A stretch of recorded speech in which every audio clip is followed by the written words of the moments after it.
গেল রে। ওরে জীবন খেলায় খেলায় গেল রে। বাড়ির পাশে পুকুর পারে গো, বাঁধবা বাঁশের ঘর।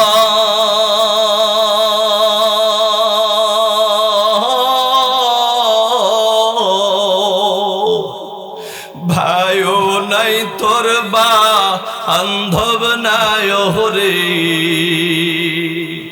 খেলইবে খবর রে। ওরে জীবন মিছামিছি গেল রে। ওরে জীবন খেলায় খেলায় গেল রে। ঠিক কিনা? ওরে আল্লাহর গোলাম,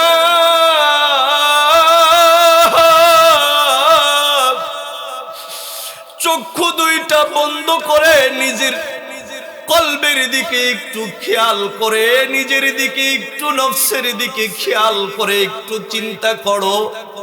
হায় হায়, আজ থেকে 10 বছর আগে আমার বাবা ছিল,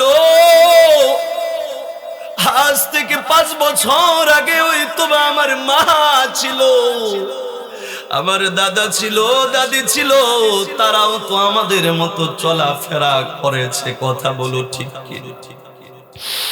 আজকে ওই বাবা দুনিয়ায় নাই, ওই মাও দুনিয়ায় নাই, দাদাও নাই, নানাও নাই। ওই যে বাড়ির পাশে দাদার কবরের উপর দিয়া ঘাস জ্বালা গেছে, ওই যে বাড়ির পিছনে পুকুরের পারে বাবার কবরের উপরে ঘাস জ্বালায় গেছে। গরু ছাগলে গিয়া কবরের উপর দিয়া ঘাসগুলা খায়। কথা বলো ঠিক কি? এরে মুমিন বোঝানোর জন্য বলি, যেই বাবার কবরের উপরে ঘাস জ্বালায় গেল, গরুয়ে খায়, ছাগলে খায়। ওই যে দেখো না, রাত্রটা পোহাইলেই সকাল বেলায় হয়তোবা আল্লাহর আয়াতের সাথে তোমার আমার পরিচয় হয়ে যেতে পারে। আল্লাহ বলে, কুল্লু নাফসিন যায়িকাতুল মাউত সুম্মা ইলাইনা তুরজাউন। ও বাবা, চোখটাকে নোয়া, দিলটা নরম করে একটু বুঝো না। এমনও তো হতে পারে রাতের বেলায় ঘুমের মধ্যে মালাকুল মউত আজরাইল তোমার আমার সিনার উপরে আসতে পারে। কথা বলো ঠিক কিনা? রাতে যদি আজরাইল চলে আসে, তোমার আমার জানটা যদি বাহির করিয়া নিয়ে যায় গো, ওই যে সকালে সূর্য ওঠার আগেই না দেখবা সাদের বাড়ি, সাদের ঘর থেকে তোমার আমার লাশটাকে টেনে টেনে বের করে উঠানের ভিতরে যে মসজিদের খাটিয়া দেখে সারা জীবন তুমি আমি ভয় পাইলাম, ওই খাটিয়ার ভিতরে তোমারে আমারে উঠায়া দিবি। দৌড়ায়া বাজারে যাবে, টুকরা সাদা মার্কিন নিয়ে আসবি। ওই যে লোকেরা বাঁশ কেটে কেটে কবর খনন করে, তোমাকে আমাকে জনমের মতো প্যাকেট বানায়া ওই যে বাবার পাশেই, বাবার কবরের পাশেই তোমার আমার শেষ জায়গা বানায়া ওই কবরের ভিতরে তোমাকে আমাকে শোয়া রেখে চলে আসবে। আখারে কিছুদিন পরেই তো তোমার আমার কবরের উপরেও ঘাস জ্বালায়া যাবে। গরুতে খাবে, ছাগলে খাবে। হায় হায়,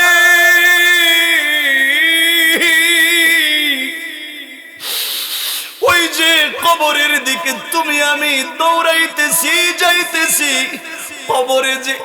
কবরে যে তুমি আমি সবাই প্রশ্নের সম্মুখীন হব। কবরের প্রশ্নের সওয়ালের জবাবগুলা কি আমরা শিখেছি? কবরের সওয়ালের জবাব দেওয়ার মতো আমল কি আমরা করতে পেরেছি? আল্লাহর রাসূল বলে কবরের ভিতরে যারা আমল নিয়ে যাবে তো মাশাআল্লাহ, আমি রাসূল তাদের পাশে দাঁড়িয়ে যাব, শাফাআত করব। আল্লাহ জান্নাতের বিছানা তাদের জন্য বিছায়া দিবে। আয় হায়, আল্লাহর রাসূল বলে যারা আখারে বেনামাজি হইয়া বেঈমান হইয়া আল্লাহু আকবার নাফরমান হইয়া কবরের ভিতরে চলে যাবে, আল্লাহর রাসূল বলে ওই অন্ধকার কবরটা তার জন্য এমন অন্ধকার হবে, এমন অন্ধকার হবে, আমাবস্যা রাতের চেয়েও ঘুটঘুটে অন্ধকার। আল্লাহর রাসূল বলে ওই কবরে একটা না দুইটা না, আমার মাওলা বিষাক্ত 99টা সাপ ছেড়ে দিয়ে রাখবে। যেই সাপগুলা কবরে রাখার সাথে সাথে গোটা শরীর পেছায়া পেছায়া দংশন শুরু করবে। বুখারীর বর্ণনা, আল্লাহর রাসূল বলে বেনামাজি নাফরমান বেঈমানের মাথায় বিষাদুর সাপগুলা এমন ভাবে দংশন শুরু করে দিবে, মাথার উপরের চামড়াটা খেয়ে নিবে, হাড্ডিটাও টুকরায়া টুকরায়া ভেঙে ফেলে দিবে, মগজগুলার ভিতরে বিষাক্ত সাপের বিষগুলা ঢেলে ঢেলে মগজের ভিতরে ঠুকুর দিতে শুরু করবে। এই সাপগুলা কিন্তু বাবা এমন সাপ, আল্লাহর রাসূল বলে যেই সাপ দুনিয়ায় যদি একবার নিঃশ্বাস ফেলতো তামাম দুনিয়ার সকল গাছপালা বৃক্ষ তরুলতা তার বিষে পুরে ছাই হয়ে যেত। ওরে সর্দার বাড়ি এলাকার বাবারা, রায়ের সরার এলাকার বাবারা, একটু মনোযোগ দিয়ে বুঝো, ওই অন্ধকার কবরে এমন বিষাক্ত সাপের সুবল সহ্য করতে পারবা? আরে আল্লাহর রাসূল বলে জাহান্নামের আগুনগুলা এমন করে ধাউ ধাউ ধাউ ধাউ করে জ্বলতে থাকবে, জাহান্নামের আগুনগুলা এমন ভাবে পড়বে সারা শরীরের চামড়া গুলা ঝলক দিয়া খুলে পড়ে যাবে, লাল গোশত গুলা বের হয়ে যাবে, আর জাহান্নামের আগুনের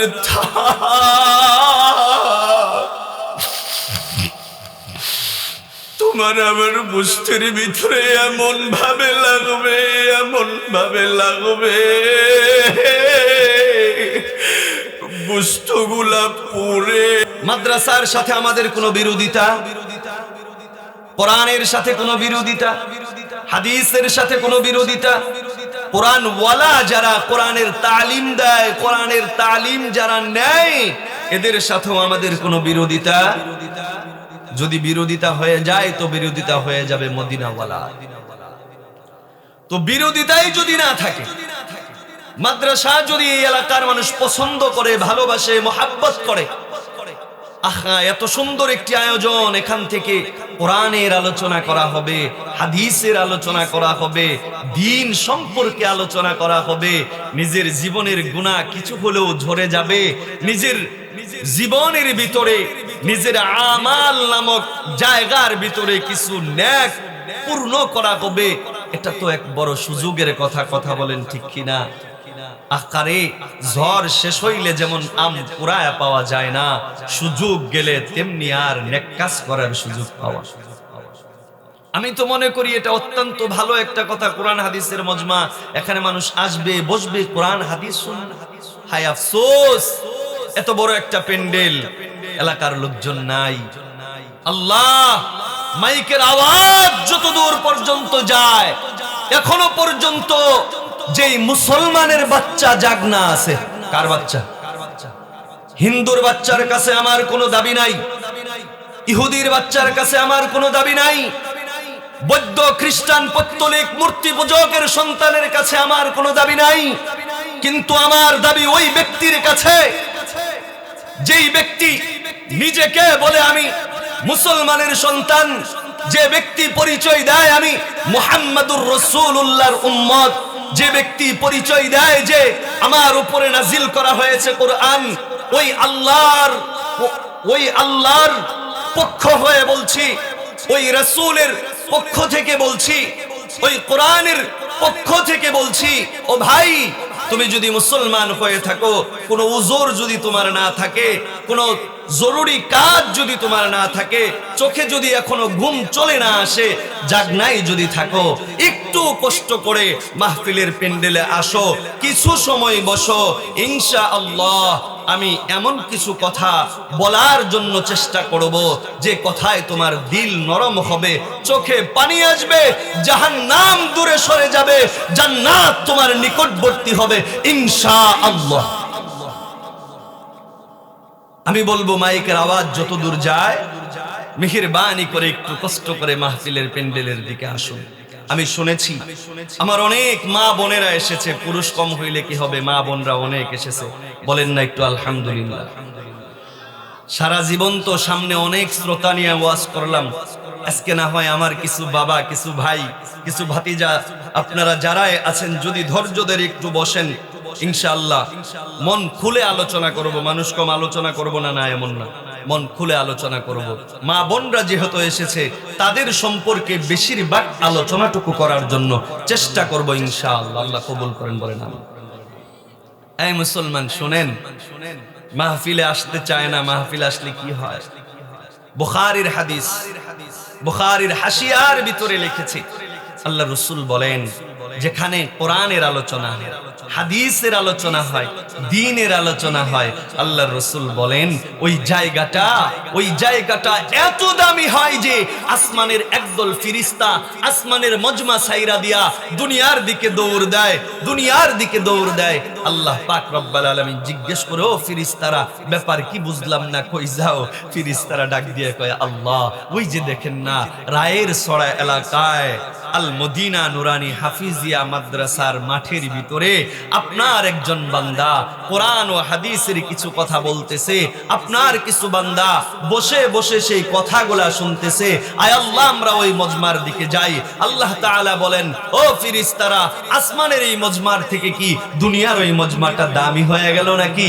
ফেরেশতারা বলে, আয় আল্লাহ, আমাদের চেয়ে আপনি ভালো জানেন, তবে আপনি আমাদেরকে যতটুকু শিক্ষা দিয়েছেন সেই শিক্ষা থেকে আমরা জানি, আয় আল্লাহ, আমরা ফেরেশতা, আমাদের প্রস্রাবের জরুরত নাই, পায়খানার জরুরত নাই, আমাদের স্ত্রী পরিবার পরিজন সংসার আবাদ মৌসুম ব্যবসা বাণিজ্য দোকান পাট কোনো কিচ্ছু নাই। আয় আল্লাহ, এজন্যই আপনি আমাদেরকে যখন যে হুকুম করেন সেই হুকুম আমরা পালন করতে পারি। কিন্তু আপনার বান্দাদের আয় আল্লাহ প্রস্রাব পায়খানার হাজত দিয়েছেন, সুস্থ অসুস্থতার হাজত আপনি দিয়েছেন। আয় আল্লাহ, আপনার বান্দাদেরকে সন্তান সন্ততি দিয়েছেন, সংসার দিয়েছেন। আয় আল্লাহ, খেত খামার ফসল আবাদ মৌসুম ব্যবসা বাণিজ্য কত ব্যস্ততা নাই আপনার বান্দাকে আপনি দিয়েছেন। আয় আল্লাহ, আপনার বান্দারা সকল ব্যস্ততাকে ছেড়ে দিয়ে শুধুমাত্র আপনার মহাব্বতে আপনার ভালোবাসায় এক জায়গায় বসে কোরআনের তেলাওয়াত শুনে, আয় আল্লাহ, আমাদের কাছে মনে হয় আমাদের চেয়ে ওই মানুষগুলা দামি, ওই মানুষগুলা শ্রেষ্ঠ, ওই মজমাটা শ্রেষ্ঠ। এজন্য আল্লাহ আমরা ওদিকে ছুটেছি, বলেন না সুবহানাল্লাহ।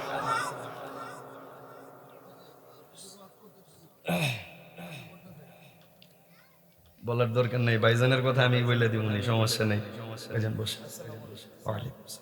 তো বলতেছিলাম, একটু মনোযোগী হন। বলতেছিলাম ফেরেশতারা দুনিয়ার মজমায় চলে আসে,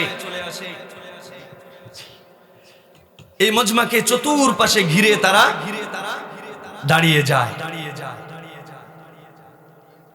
হাদিসের ভিতরে এসেছে আল্লাহর রাসূল বলে ফেরেশতারা চতুর্পাশে ঘিরে দাঁড়িয়ে যায়, শুধুই দাঁড়িয়ে যায় না রে, একজনের কাঁধের ওপরে আরেকজন, আরেকজনের কাঁধের ওপরে আরেকজন।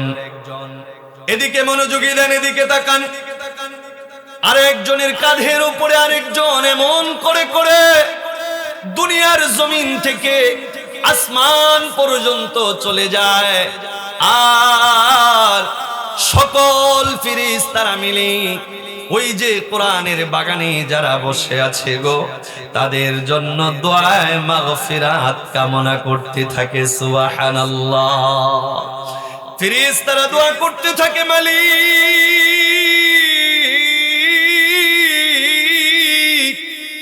ও আল্লাহ, আপনার বান্দারা গুনাহ করে ফেলেছে, গুনাহ করে বসে আছে, আল্লাহ আপনার বান্দাদের গুনাহগুলা মাফ করে দেন।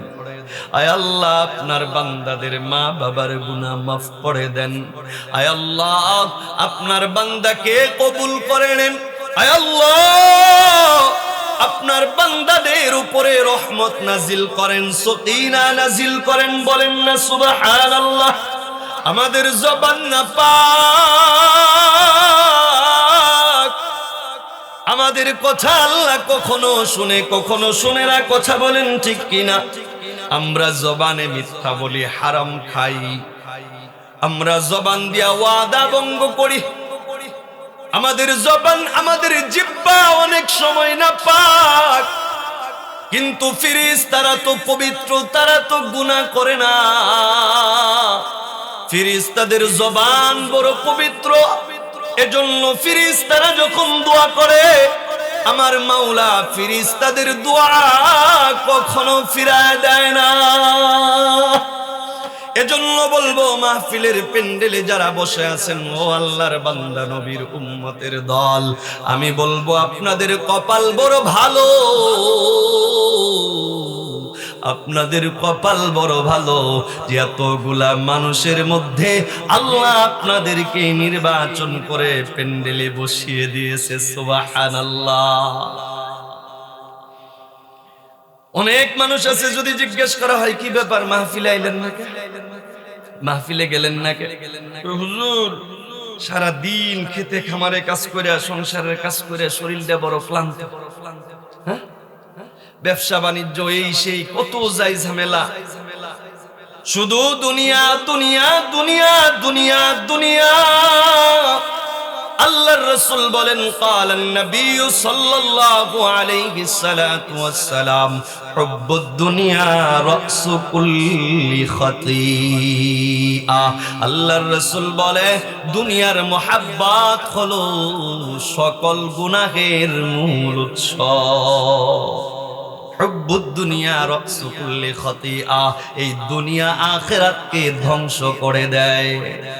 এ মিয়া, এই যে সংসার সংসার করে ব্যস্ত হয়ে গেল, সংসার কি দিল, কি দিতে পারলো?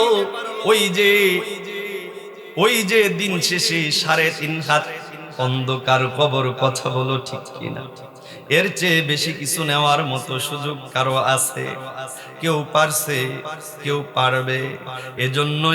এজন্যই কবি তার ভাষায় সুন্দর করে ছন্দ আকারে মিলায় মিলায় বলে, সংসার সংসার কইরা ভবে গো,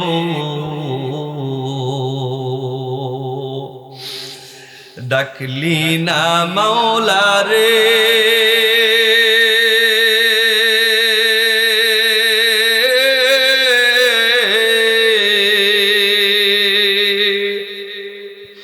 কি জানি কি উপায় হবে গো,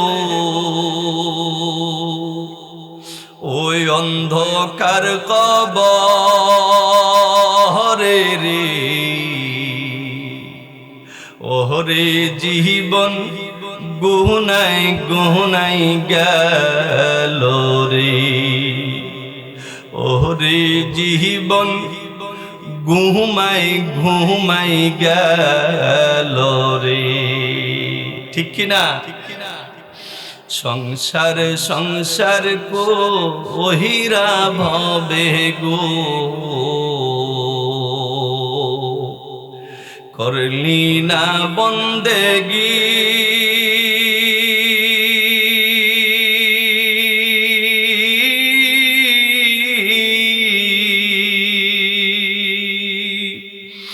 কিভাবে কাটা আহিবি মনোহরে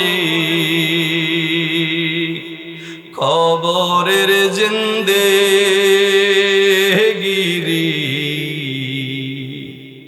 ওরে জীবন মিছা মিছি গেল রে ওরে জীবন গুহুনাই গুহুনাই গেল রে ঠিক কিনা ছেলে মেয়ের মায়াই পইরা গো ডাকলি না মাওলা রে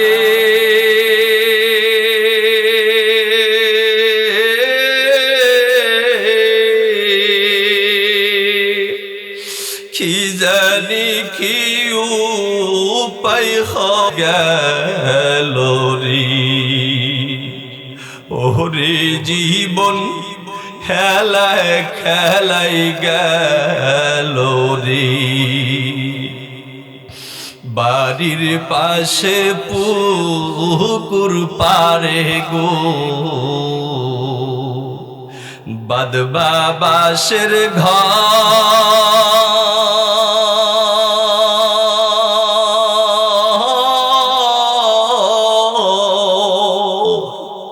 ভাইও নাই তোর বা বান্ধব নাই ওরে খেলইবে খবর রে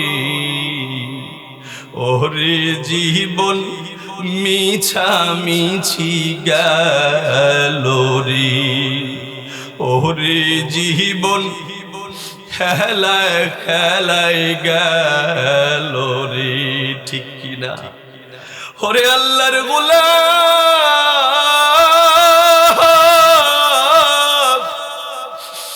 চক্ষু দুইটা বন্ধ করে নিজের কলবের দিকে একটু খেয়াল করে নিজের দিকে একটু নফসের দিকে খেয়াল করে একটু চিন্তা করো হায় হায় আজ থেকে 10 বছর আগে আমার বাবা ছিল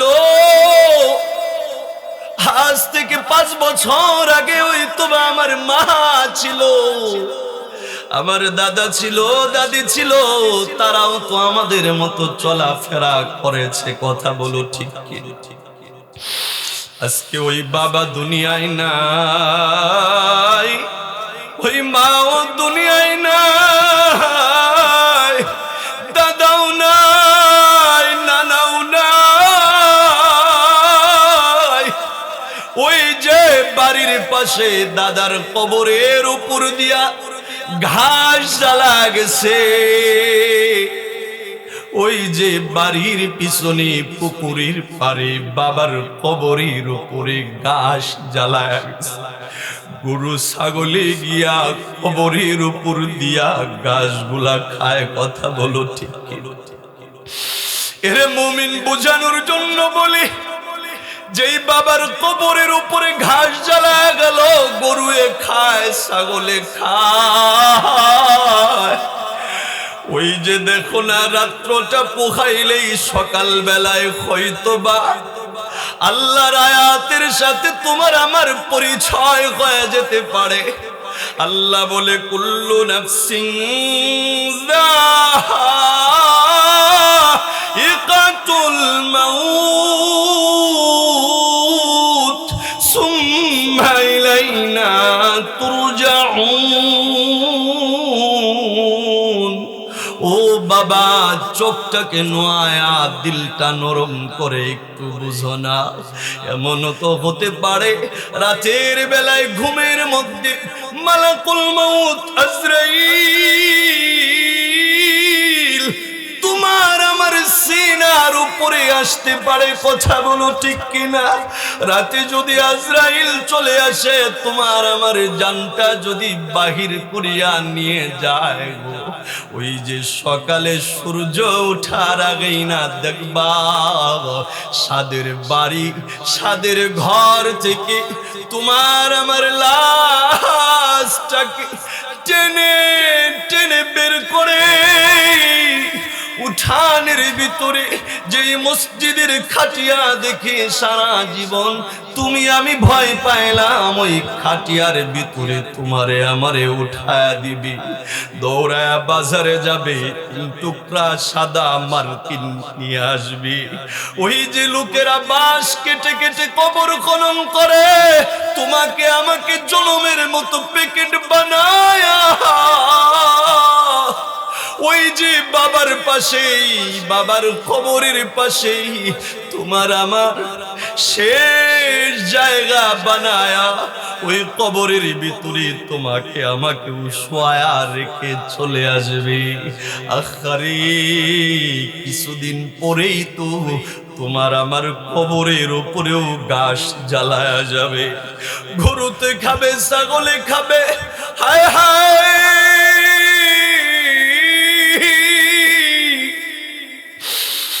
ওই যে কবরের দিকে তুমি আমি দৌড়াইতেছি, যাইতেছি।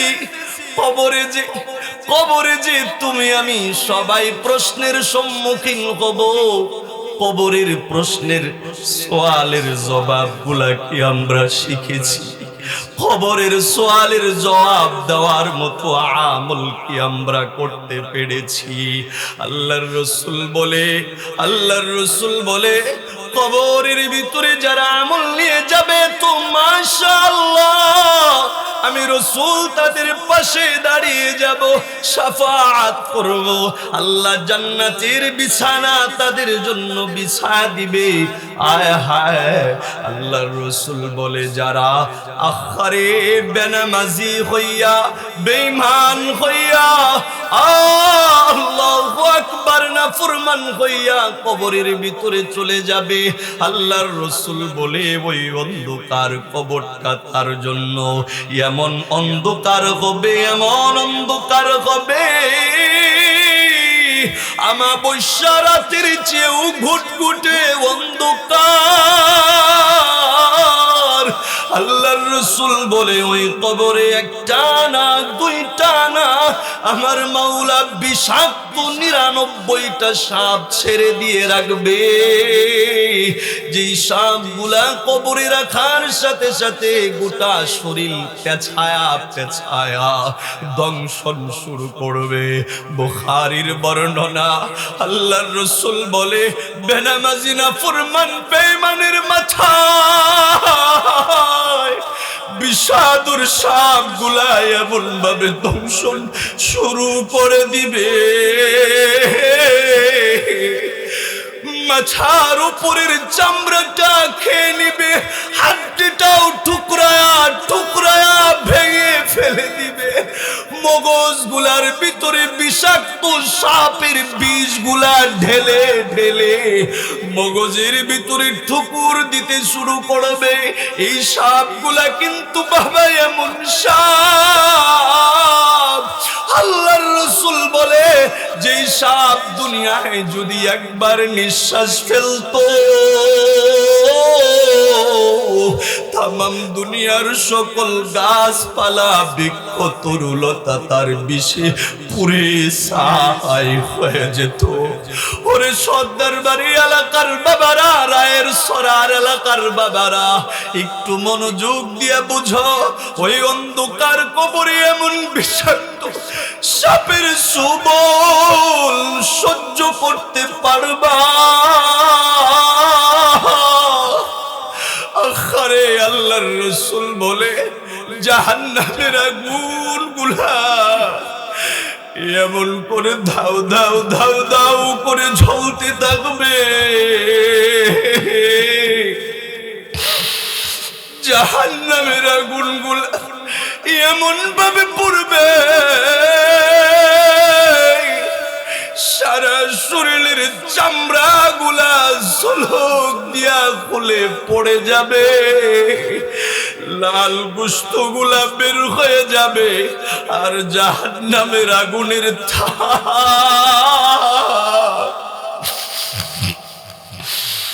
তোমার আমার গোশতের ভিতরে এমন ভাবে লাগবে, এমন ভাবে লাগবে, গোশতগুলা পুড়ে, গোশতগুলা পুড়ে পুড়ে বান্দা হাউমাউ করে চিল্লায় আর কান্দে, এমন চিৎকার আর কান্না, ওই কবরের কান্নার আওয়াজ তো কেউ শুনবে না। একের পর এক জাহান্নামের আগুনগুলা দাও দাও দাও দাও করে জ্বলবে। আল্লাহর রাসূল বলে পুরে ছাই করা হবে, আবার জিন্দা করা হবে, আবার পোড়া হবে, আবার জিন্দা করা হবে। এভাবে শাস্তি চলতেই থাকবে, চলতেই থাকবে। ও রায়ের সরার এলাকার আমার কলিজার টুকরা বাবারা, ও রায়ের সরা এলাকার আমার কলিজার টুকরা মা, জাহান্নামের এই আযাব যদি সহ্য করতে না পারো, জাহান্নামের এই আযাব থেকে যদি নিজেকে বাঁচাইতে চাও, কবরের এই আযাব থেকে যদি নিজেকে বাঁচাইতে চাও, আসো আসো আসো, জলদি আসো। আল মদিনা নুরানি হাফিজিয়া মাদ্রাসার মাহফিলের প্যান্ডেলে বসো, দিলটারে নরম কইরা দাও। আল্লাহর ভয়ে, আল্লাহর আযাবের ভয়ে চোখ দিয়া পানি ছাইরা দাও। ওই আল্লাহর কসম করে বলতে পারি রে মুমিন, এই কোরআনের মাহফিলের প্যান্ডেলে বসে আল্লাহর আযাবের ভয়ে, জাহান্নামের ভয়ে, আমার মাওলার ভয়ে, মৃত্যুর ভয়ে, আমার রাসূলের মুহাব্বতে যদি মশা মাছির মাথা পরিমাণ পানিও চোখ দিয়ে বের করতে পারো, দিলটাকে যদি একটু ভাঙতে পারো, একটু নরম করতে পারো, ওরে মুমিন আল্লাহর কসম করে বলি, আজকে তুমি যদি মারা যাও, আমার মাওলা তোমাকে জাহান্নামের আযাবের ভিতরে ফেলবে না। আমার মাওলা তোমার কবরে জাহান্নামের আগুন জ্বালায়া দিবে না। আল্লাহর রাসূল বলে, আল্লাহর ভয়ে, জাহান্নামের আযাবের ভয়ে কেউ যদি চোখ দিয়ে পানি ছেড়ে দেয়, দিলটাকে যদি একটু ভাঙতে পারে, আমার মাওলা বান্দার জিন্দেগির সব গুনাহগুলা মাফ করে দেয়। এজন্য বলি ভাই, আল্লাহর কাছে কাঁদো আর মাফ চাও। গো আল্লাহ, আপনি আমাদের সকলের জিন্দেগির গুনাহগুলাকে মাফ করে দেন, বলেন না আমিন। ওগো আল্লাহ, মা বাবার জিন্দেগির গুনাহ মাফ করে দেন, বলেন না আমিন। ওগো আল্লাহ, দাদা দাদি, নানা নানি, চাচা চাচি, ফুফা ফুফি, ভাই বেরদর, আত্মীয় স্বজনদের সকলের গুনাহগুলা মাফ করে দেন, বলেন না আমিন। ও মুসলমান রায়ের সরার এলাকার বাবারা, পর্দার আড়ালের মা, তোমাদের জন্য কোরআনুল কারীম থেকে শুরুতেই আয়াত তেলাওয়াত করেছিলাম। আল্লাহ বলেছেন, ইয়া আইয়ুহাল্লাযীনা আমানু দুখুলু ফিস-সিলমি কাফা। একটু জোরে আওয়াজ দিয়া কি বলা যাবে? আল্লাহু আকবার। আলোচনা চলবে? থাকবেন তো ইনশাআল্লাহ? একটু মনোযোগ দেন, আলোচনা একটু বুঝেন, আশা করি ভালো লাগবে। নিজের ভিতরে একটু হইলেও পরিবর্তন আসবে। একটু ধৈর্য ধরেন, একটু সময় দেন। যারাই আছেন, ভাই আমি মেহমান মুসাফির, কথা বলেন ঠিক কিনা? যদিও মুসাফির হয়ে নেই, কিন্তু আমি মেহমান, কথা ঠিক না? আমাদের স্টেজে সম্মানিত প্রধান অতিথি, আমার শ্রদ্ধা ভাজন নেতা, আমার বড় ভাই।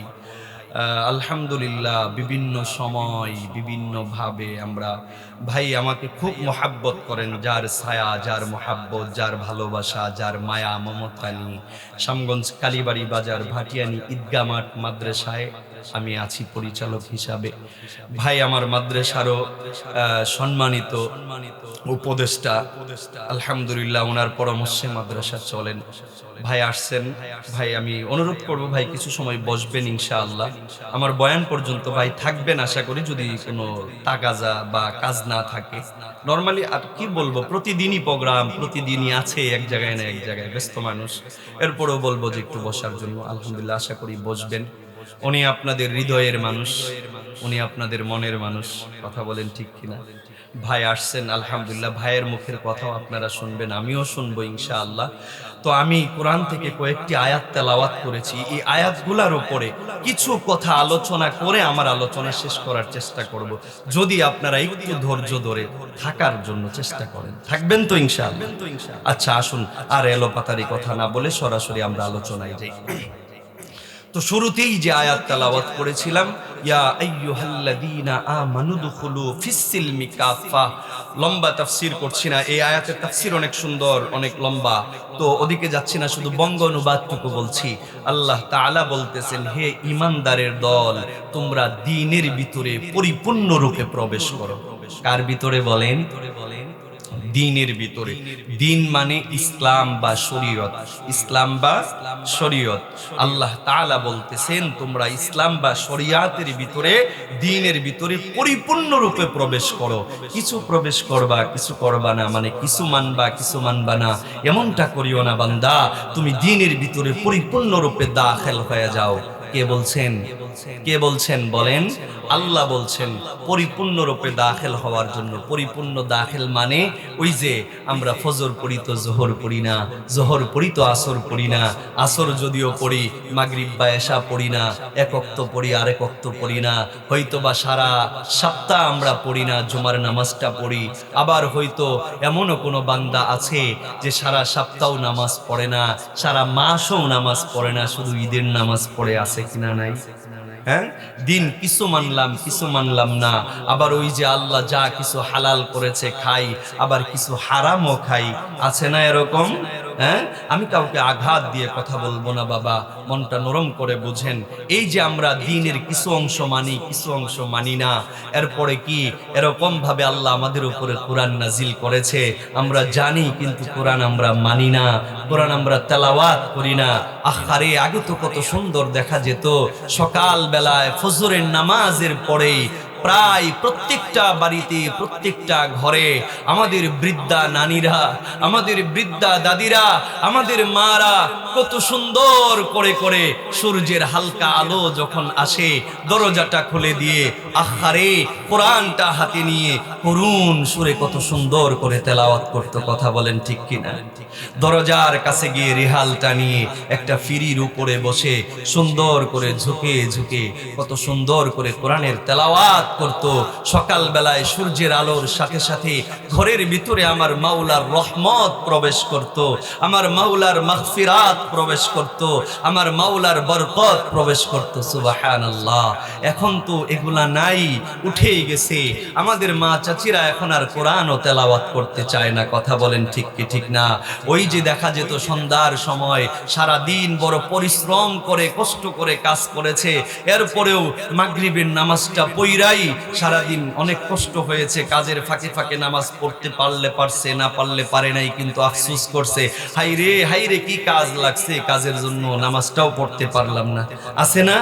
ইবাদত করতে না পাইরা আফসোস, কোন রকম দৌড়ায় এসে গোসলটা করে মাগরিবের নামাজ পড়ে কুপি বাতি জ্বালায়া, হারিকেন জ্বালায়া, হারিকেন বা কুপি বাতির কাছে কোরআনটা নিয়া আখারে নামাজ পড়ছি, অন্তত একটা পাতা পইরা থই। আছে না? হ্যাঁ, কোরআনটা কাছে নিয়ে কি সুন্দর করে তারা তেলাওয়াত করতো। আহারে, আজকে এগুলা কোথায় গেল? আমাদের মা চাচি যারা ছিল, যারা বয়স্ক, আমাদের দাদি নানিরা এখনো পর্যন্ত অনেক আছে আলহামদুলিল্লাহ, যে যদিও পরিপূর্ণরূপে পর্দা করতে পারে না, ইসলাম বলে পরিপূর্ণ পর্দা করার জন্য, কারণ দ্বীনের ভিতরে পরিপূর্ণ প্রবেশ করতে বলেছে পরিপূর্ণ পর্দার সাথে। কিন্তু আমাদের কিছু কিছু মা চাচিরা বা নানিরা ছিল এরকম যে পরিপূর্ণ পর্দা হয়তো পরিবেশের কারণে করতে পারে নাই, কিন্তু এরপরেও তাদের এমন নমনীয় চলা, আহারে, ঘুমটাটা সব সময় কপালের থেকে 2-3 আঙ্গুল নিচে ছিল না? আপনারা দেখেন নাই? ঘুমটাটা সব সময় টেনে টেনে রাখতো, মাথার চুলগুলা কখনো বের হইতো না, পর পুরুষকে দেখতে দিত না। রাস্তার পাশ দিয়ে যদি তারা যেত, রাস্তার এক পাশ দিয়ে, হ্যাঁ, ঘুমটাটা একদম টেনে জীর্ণ শীর্ণ হয়ে যেত। যদি দেখতেছিল যে সামনে ভাসুর বা শ্বশুর বা বড় কোনো মানুষ বা সমাজের কোনো মাতাব্বর শ্রেণীর মানুষ বা এরকম কেউ আসতেছে, এক কোনায় গিয়ে একটা গাছের সাথে বা একদিকে জীর্ণ শীর্ণ হয়ে চুপ করে আরেক দিকে দাঁড়ায় যেত। দেখেন নাই আপনারা? হ্যাঁ, লোকটি চলে যেত, তারপর আবার আপন গতিতে হাঁটতে শুরু করতো। কথা বলেন ঠিক কিনা?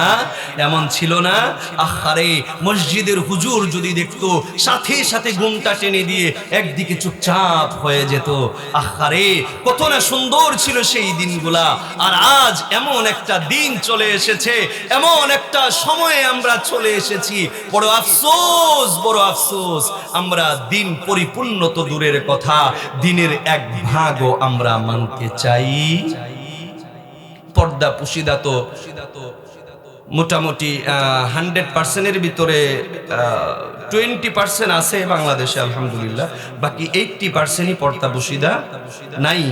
80%-এর ভিতরে আরো 20% আছে যারা ওই রকম ফুল পর্দা করতে পারে না, কিন্তু নিজেকে খুব সেফ রাখার জন্য চেষ্টা করে।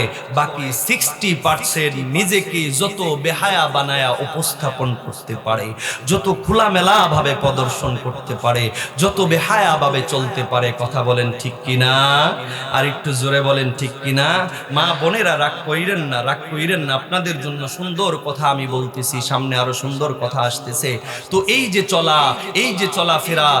চলাফেরার স্টাইল, হাইরে দুনিয়ায় কি গজবের মোবাইল আসছে। এটা কি বলেন? এটা যেমন উপকারও করে, তবে আমি মনে করি উপকারের চেয়ে ক্ষতি আরো বেশি করে। বর্তমান আমার যুবক ভাইরা, আমার যুবক বোনেরা, আমার হবে ফেসবুকের ওয়ালেও যদি কেউ দেখে, টিকটকের ওয়ালেও যদি কেউ দেখে, ও মা, ইনস্টাগ্রামের ওয়ালেও যদি কেউ দেখে, ঠিক ততটুকুই পাপ হবে, এক চুল কম হবে না। বরং আল্লাহর রসুল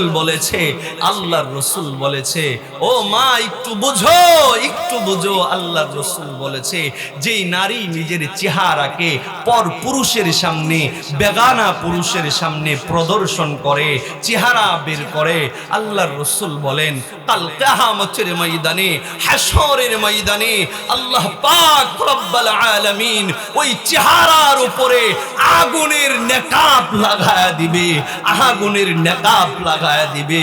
মাগো, যে চেহারার এত যত্ন তুমি করলা, যে চেহারায় কত ক্রিম, কত ফেস ওয়াশ, কত জিনিস তুমি মাখো, কত যত্ন করে এই চেহারা তুমি রাখো, আহারে, এত যত্ন করে এই চেহারাটা পর পুরুষকে দেখাও, অথচ আল্লাহর রাসূল বলতেছেন আল্লাহ আগুনের নেকাব তোমার মুখে লাগায়া দিবে।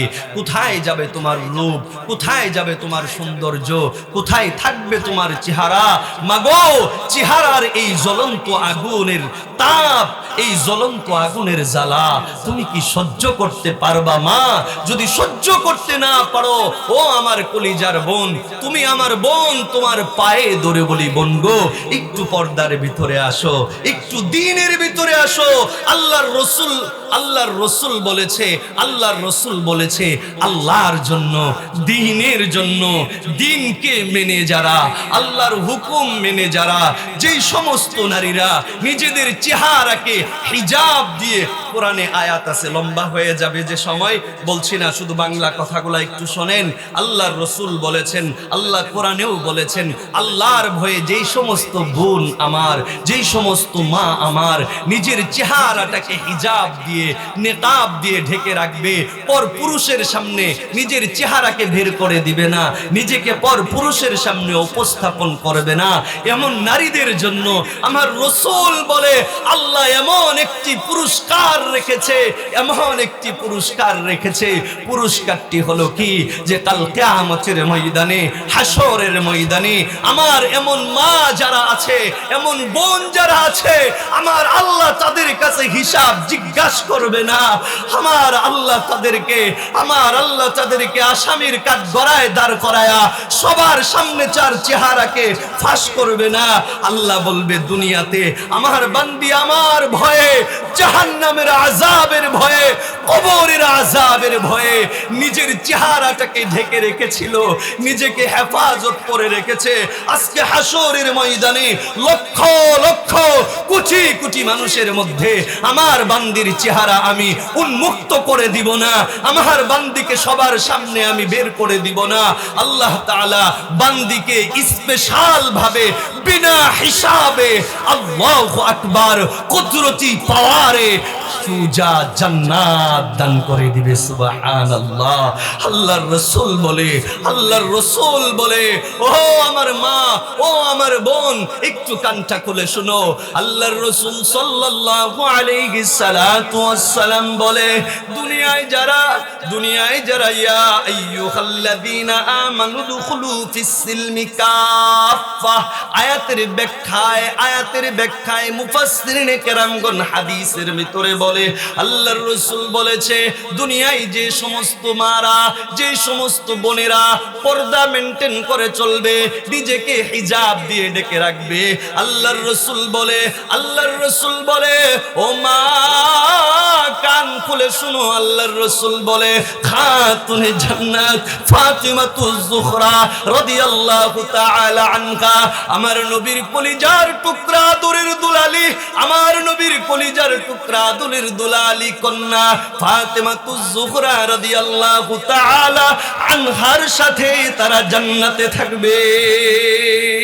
আল্লাহর রাসূল বলে আয়েশার সাথে থাকবে, আল্লাহর রাসূল বলে খাদিজার সাথে থাকবে। সুবহানাল্লাহ। এজন্যই আমি বলতে চাই ও আমার মা, ও আমার বোন, আজ থেকে নিয়ত করে ফেলো আর কোনদিন পর পুরুষের সামনে নিজের চেহারা বের করবে না। আযাব বলতে গেলে অনেক আছে, আযাবের কথা বলারও সুযোগ সময় হয়তো আমার হাতে নাই। আয়াত পড়েছি, অনেক আলোচনা অনেক সামনে আছে, মনোযোগ দিয়ে একটু বুঝো।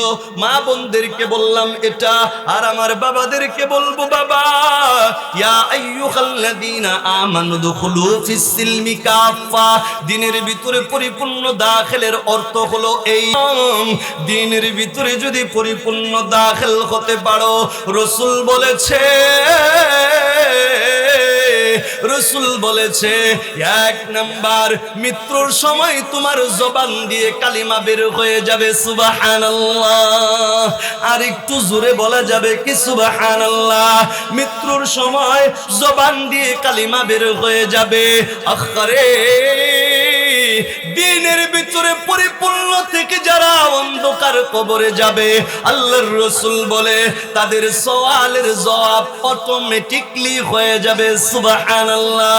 আল্লাহর রাসূল বলে দিনের ভিতরে যারা পরিপূর্ণ রূপে দাখিল কবরে মুমিন, আল্লাহর রাসূল বলে কাল কিয়ামতের ময়দানে আহারে আল্লাহু আকবার, যেই দিন অর্ধ হাত মাথার উপরে সূর্য 12টা মুখ দিয়া তাপ দিবে, গোটা জমিন পুড়ে তামা। আল্লাহর রাসূল বলে ওই কঠিন ময়দানে আল্লাহ তার আরশের ছায়ার নিচে জায়গা দিয়ে দিবে। বলা যাবে কি সুবহানাল্লাহ? আল্লাহর রাসূল বলে শুধু কি তাই বলে না, আরো আছে কি, আরো পুরস্কার। আল্লাহর রাসূল বলে যারা দ্বীনের ভিতরে পরিপূর্ণ প্রবেশ করে দ্বীনের উপরে থেকে যারা মৃত্যুবরণ করবে, আল্লাহর রাসূল বলে আরশের ছায়ার নিচে জায়গা দিবে আমি রাসূল। আমাকে আল্লাহ হাউজে কাউসার দান করেছে। আমি রাসূল আমার উম্মতকে খুঁজে বের করে করে রে আমি রাসূল তাকে আমার নিজের হাত দিয়া হাউজে কাউসারের পানি পান করায় দিব। সুবহানাল্লাহ। এমন পানি রাসূল পান করাবে রে 40,000 বছরের ভিতরে পানির পিপাসা কোনোদিন লাগবে না। রাসূল আরো বলে আল্লাহর রাসূল বলে পরিপূর্ণ দ্বীনের উপরে থেকে যারা মৃত্যুবরণ করবে, আল্লাহর রাসূল বলে 30,000 বছরের রাস্তা ফুলসিরাত, চুলের চেয়েও চিকন, হীরার চেয়েও ধার, দুই পাশে জাহান্নামের আগুনগুলা দাউ দাউ করে জ্বলে। আল্লাহর রাসূল বলে ওই কঠিন মুসিবতের ফুলসিরাত আমার মাওলা বিজলির ন্যায় পার করায়া দিবে। আমার রাসূল বলে শুধু তাই না রে, ডান হাতে আমলনামা দিয়ে দিবে, জান্নাতের সার্টিফিকেট দিয়ে দিবে। আল্লাহর রাসূল বলে আমি মুহাম্মাদুর রাসূলুল্লাহর দলভুক্ত হইয়া আমি নবীর দলে, আবু বকরের দলে, উমরের দলে, উসমানের দলে, আলীর দলে, আখারে আল্লাহু আকবার হাসান হুসাইনের দলে আমি নবীর সাথে জান্নাতে যাবে। চাই তো ইনশাআল্লাহ, মনে তামান্না আছে তো ইনশাআল্লাহ। এরে মুসলমান, আমরা যেই ইসলাম পাইলাম, আমরা যেই দিন পাইলাম, এই দিন এই ইসলাম তো এখন পরিপূর্ণ। কথা বলেন ঠিক কিনা? এজন্যই বলেছে পরিপূর্ণরূপে দ্বীনের ভিতরে প্রবেশ করো। এই ইসলাম বা দ্বীন বা শরিয়া এটা পরিপূর্ণ, এটা এমনি পরিপূর্ণ হয় নাই। আখারে এখন তো নবীর কালেমা পড়লে কেউ জিহ্বা কাইটা দেয়। নবীর কালেমা পড়লে কেউ জিহ্বা কাইটা দেয় না। নবীর কালেমা পড়লে কেউ বুকের উপরে পাথর চাপা দেয় না রে মুমিন। আল্লাহর নাম জুড়ে বললে তো কেউ জিহ্বা টান দিয়া জিহ্বায় বাবলা গাছের কাটা ঢুকা দেয় না। দেয়। আরে আল্লাহু আকবার। দিলটারে নরম করো, চোখে যদি পানি আনতে পারো দিল নরম করে চোখে পানি আনো। বারবার বলছি ভাই, কারণ আমার মাওলা তোমার আমার জাহান্নামের আগুন কিন্তু নিভাবে চোখের পানি দিয়া। হে মুসলমান, আর একটু বুঝায় তারপরে এদিকে যায়। হাসরের ময়দানে জাহান্নাম ধাউ দাউ করে যখন হাসরের ময়দানের দিকে আসতে থাকবে, জাহান্নামের আগুনের অবস্থা দেখে জিবরাইল চিৎকার দিবে আল্লাহ বাঁচাও, আল্লাহ বাঁচাও। মিকাইল চিৎকার দিবে আল্লাহ বাঁচাও। ইসরাফিল চিৎকার দিবে আল্লাহ বাঁচাও। হে মুসলমান, জাহান্নামের দারোগা স্বয়ং মালিক নিজেও চিৎকার দিয়ে আমার মাওলার আরশের বাম পাশে পড়ে যাবে। আরে মালিক ও চিৎকার দিয়ে বলবে আল্লাহ তোমার জাহান্নামকে আমি মালিক ধরে রাখতে পারতেছি না। তোমার জাহান্নাম বড় উত্তপ্ত, তোমার জাহান্নাম বড় ক্ষিপ্ত। ওগো আল্লাহ, তুমি আমি মালিককে হেফাজত করো। যেই জাহান্নামকে ধরে রাখার জন্য দায়িত্ব দিয়েছে, পরিচালনা করার জন্য মালিককে, ওই মালিক নিজেও বেহুশ হয়ে যাবে। মালিক নিজেও আল্লাহর কাছে নিজেকে বাঁচানোর জন্য আরজি জানায় দিবে, আমার মালিক আল্লাহ এক চুবুল পানি হাতির ভিতরে নিয়ে কুদরতি হাত দিয়ে জাহান্নামের আগুনের ভিতরে নিক্ষেপ করে দিবে। এই এক চুবুল পানি জাহান্নামের আগুনে নিক্ষেপ করতে দেরি হবে, জাহান্নাম বিদ্যুৎ গতিতে মাইলকে মাইল পিছনের দিকে দৌড়াইতে দেরি করবে না। ফেরেশতারা আল্লাহকে অবাক হয়ে জিজ্ঞেস করবে, আল্লাহ ওগো মালিক, এটা কোন পানি তুমি জাহান্নামের আগুনের ভিতরে দিলা? আমরা লক্ষ লক্ষ শক্তিশালী ফেরেশতারা যে জাহান্নামকে ধরে রাখতে পারি না। ওগো মালিক, এটা কি আবে হায়াতের পানি নাকি? ওগো মালিক, এটা কি জমজম কূপের পানি নাকি? ওগো মালিক, এটা কি তোমার হাবিবের হাউজে কাউসারের পানি নাকি? আল্লাহ বলবে, ওরে ফেরেশতা না, না রে, এটা এমন কোনো পানি না। এই পানি হলো এমন পানি, ওই যে রায়ের সরা আল মদিনা মাদ্রাসার মাঠে আমার কিছু পাগল, আমার কিছু আশেক, আমার কিছু গোলাম শয়তানের দোকায় পড়ে গুনাহ করেছিল, নফসের দোকায় পড়ে অন্যায় করেছিল, নামাজ ছেড়ে দিয়েছিল, কিন্তু যখন কোরআনের জাহান্নামের আলোচনা শুনেছে, দিল নরম করে চোখ দিয়ে পানি ফেলে যে কান্না করেছে, ওই পানিগুলা আমি আল্লাহ মিশে যাইতে দেই নাই, ওই পানিগুলাকে আমি আল্লাহ ফুরায়া যাইতে দেই নাই। আমি আল্লাহ হাইসুন নামক কৌটার ভিতরে আমার বান্দার চোখের পানিগুলা আমি ধরে রেখেছি।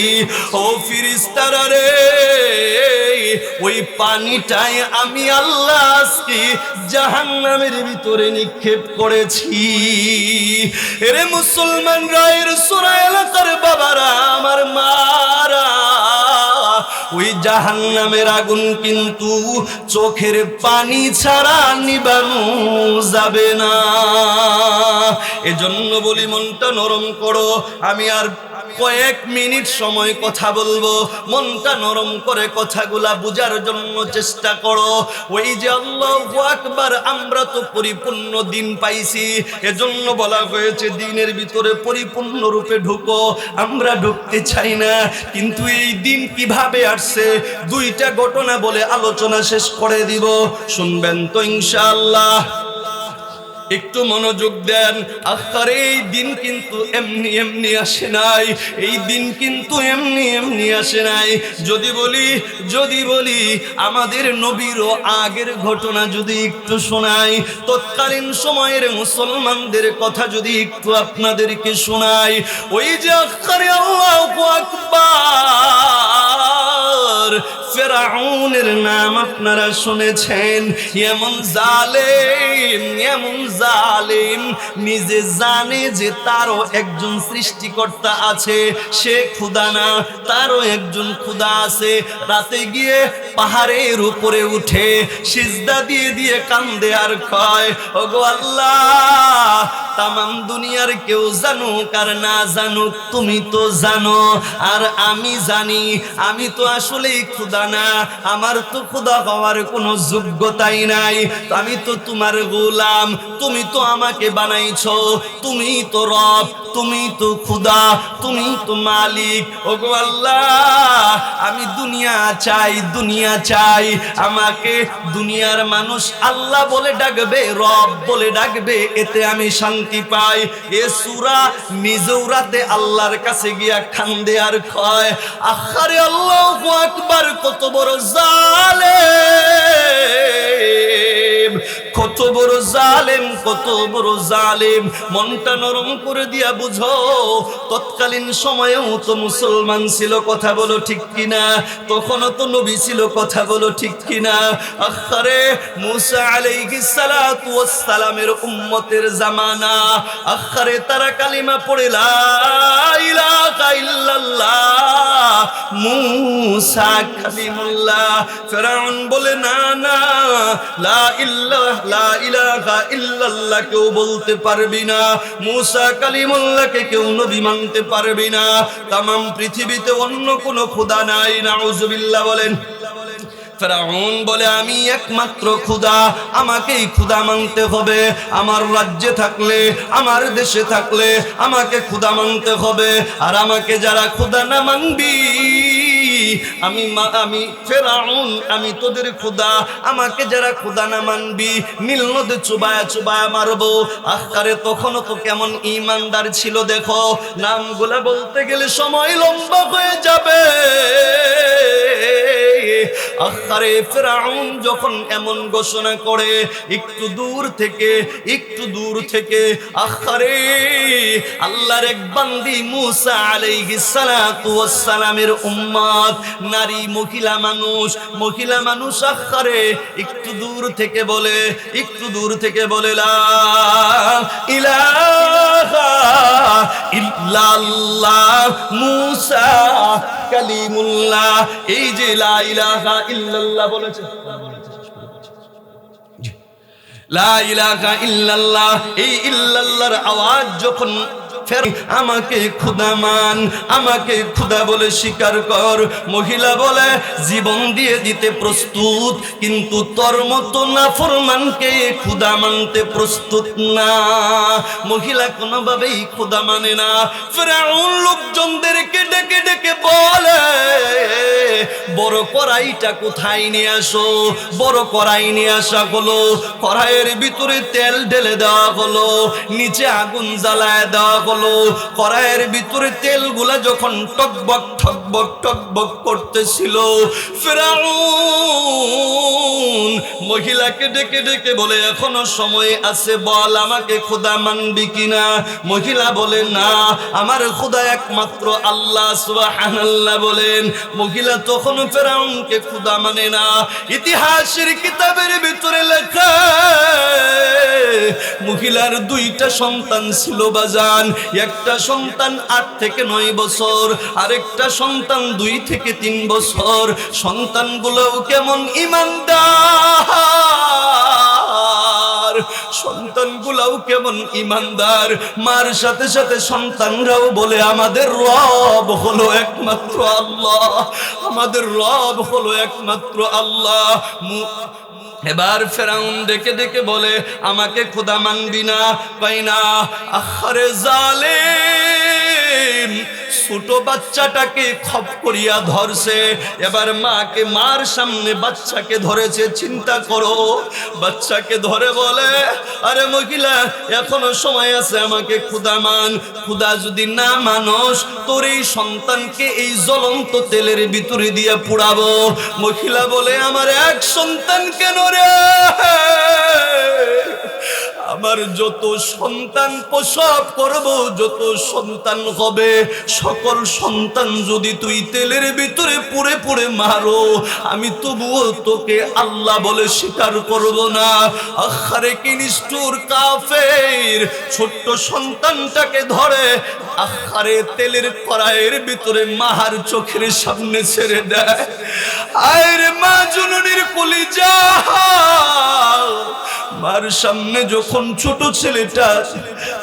ছেলেটা তেলের কড়াইয়ের ভিতরে ছেড়ে দেয়, ছেলেটা কড়াইয়ের ভিতরে পুরে, ছেলের গোশত পুরার গন্ধ মার নাকে আয়। মা চোখের পানি ছেড়ে ছেড়ে কান্দে, আর আসমানের মালিককে ডাক দিয়ে কয়, আল্লাহ, ওগো মালিক, তুমি ছাড়া তো আর কোনো খোদা নাই, তুমি ছাড়া তো আর কোনো মালিক নাই। ওগো আল্লাহ, জীবন দিয়ে দিব কিন্তু তোমাকে ভুলবো না। ছোট সন্তানকে পুরায়া দিয়া এবার ফেরাউন ভেবেছে, মনে হয় মহিলাটার মনটা নরম হয়েছে, মনে হয় ভয় পেয়েছে, এবার বুঝি আমাকে আল্লাহ বলে স্বীকার করবে, আমাকে প্রভু বলে স্বীকার করবে। আখরে মহিলাকে যখন আবার জিজ্ঞেস করে, মহিলা বলে, না না, কখনো না, তোকে কখনো আমি প্রভু বলে স্বীকার করব না। আমার প্রভু হলো যিনি, তিনি লা ইলাহা ইলাহা ইল্লাল্লাহ, আমার রব লা শারীকা লা, আমি তোকে রব বলে স্বীকার করব না। ওরে রায়ের সোনার এলাকার বাবারা, ও আমার কলিজার টুকরা, পর্দার আড়ালের মারা গো, এবার বড় ছেলেটাকে ধরলো, মার সামনে বড় ছেলেটাকে ধরে ধরে বলে কালেমা ছাড়বি না, তেলের ভিতরে পড়বি। বড় ছেলেটা জবাব দেয় তেলের ভিতরে পড়তে রাজি, কালেমা ছাড়তে রাজি না। এবার বড় ছেলেটাকে ধরে যখন তেলের ভিতরে ছেড়ে দেয়, তেলের উপরে যখন নিয়ে গেল, বড় ছেলেটা সাথে সাথে মারে ডাক দিয়ে কই মা গো, ও মা, ফেরাউনের এই আগুন তুমি আগুন মনে করিও না, এটা ফেরাউনের, যদিও এটা ফেরাউনের জ্বালানো আগুন, জ্বালানো তেল, কিন্তু মা আমাকে যখন এই আগুনের উপরে তেলের উপরে আনছে, সাথে সাথে আমি মাওলার জান্নাত দেখতে পেয়েছি। ওগো মা, তুমি কান্দো না, মা গো, এই আগুন তো আল্লাহর জান্নাত, সুবহানাল্লাহ। বাচ্চাটাকেও, বড় ছেলেটাকেও তেলের ভিতরে পুরে মেরে ফেললো। আখারে আল্লাহু আকবার। এবার মহিলার পালা। এখনো মহিলাকে ডেকে ডেকে বলে তুই কি আমাকে প্রভু বলে স্বীকার করবি? তখনও মহিলা বলে না, তোর মতো জালেমকে আমি প্রভু বলে স্বীকার করব না। বলে তাহলে তেলের ভিতরে ছেড়ে দিব, প্রস্তুতি নিয়ে। মহিলা ডেকে ডেকে বলে ও আল্লাহর দুশমন, ও মুসলমানের শত্রু, ও নাফরমান কাফের, আমাকে তেলের ভিতরে ফেলে পুরবে পুর, কিন্তু আমার একটা শর্ত শেষকালে মানবিনি। ফেরাউন মনে মনে ভাবে, মনে হয় লাইনে এসেছে, মনে হয় লাইনে এসেছে। মহিলা ডেকে ডেকে বলে ও ফিরাউন, আমার শেষ কথাটা হলো তেলের ভিতরে পুরাইবি, জ্বালাইবি, হাড্ডিগুলাকে একত্রিত করে, হাড্ডিগুলাকে কোথাও আমার সন্তানের হাড্ডি, আমার বড় ছেলের হাড্ডি, আমার ছোট ছেলের হাড্ডি, আমার শরীরের হাড্ডিগুলা একত্রিত করিয়া একটা জায়গায় মাটির নিচে পুঁতে দিবি। এজন্যই পুঁতে দিবি রে ফিরাউন। আমার আল্লাহ কোরআনুল কারীমের ভিতরে বলেছে সুম্মা ইলাইনা তুরজাউন, আমার মাওলা নাকি হিসাব নিকাশের জন্য মাটি থেকে আবার উঠাবে, প্রত্যাবর্তন করবে, আমাদেরকে মাটির ভিতরে পুঁতে দিবি। আমরা তিনজন, দুই সন্তান আর আমি যেন পুতা জায়গা থেকে পুরা অঙ্গ নিয়া আল্লাহর সামনে দাঁড়ায় যেতে পারি। এবার ফিরাউন মহিলাটাকেও ধরে ওই জ্বলন্ত আগুনের ভিতরে ছেড়ে দিল, মহিলাটাও পুরে ছারখার করে দিল। লম্বা ঘটনা বাবা, ঘটনা কেন বলতেছি, আমাদেরকে তো কেউ আল্লাহকে আল্লাহ বলে স্বীকার করলে আঘাত করে না, নামাজ পড়লে তো কেউ আঘাত করে না, রোজা রাখলে তো কেউ আঘাত করে না, কালিমা পড়লে তো কেউ বাধা দেয় না, দেয় দেয় দেয় দেয়। আখারে কথা একদম সংক্ষেপ শেষ করে দিচ্ছি ভাই। আল্লাহর নবীর সাহাবীদের জিন্দেগির দিকেও যদি তাকানো যায়, সাহাবীদের জিন্দেগির দিকেও যদি তাকানো যায়, ওই যে দেখো না উমাইয়ার গোলাম বিলাল, উমাইয়ার গোলাম বিলাল মরুভূমির উত্তপ্ত বাড়ির ভিতরে বিলালকে উপর করে শুয়ায়া বুকের উপরে ভারী পাথর দিয়া চাপা দিয়া দেয়। বিলাল লড়তেও পারে না, ছড়তেও পারে না, বিলাল লড়তেও পারে না, চড়তেও পারে না, পায়ের সাথে ঘোড়ার সাথে আর বেলালের পায়ের সাথে রশি লাগায় দেয়। বিলাল তখন যখন বলে আহাদুন আহাদ আহাদুন আহাদ, তখন বিলাল কি বলে? আল্লাহু আকবার। বিলাল কি বলে? আহাদুন আহাদ আহাদুন আহাদ। আরে উমাইয়া, আরে ওয়ালিদ ইবনে মুগীরা, আরে আবু জাহেল, আরে কাফিরের দল, আহাদুন আহাদ, আমার মাওলা এক, আমার আল্লাহ এক।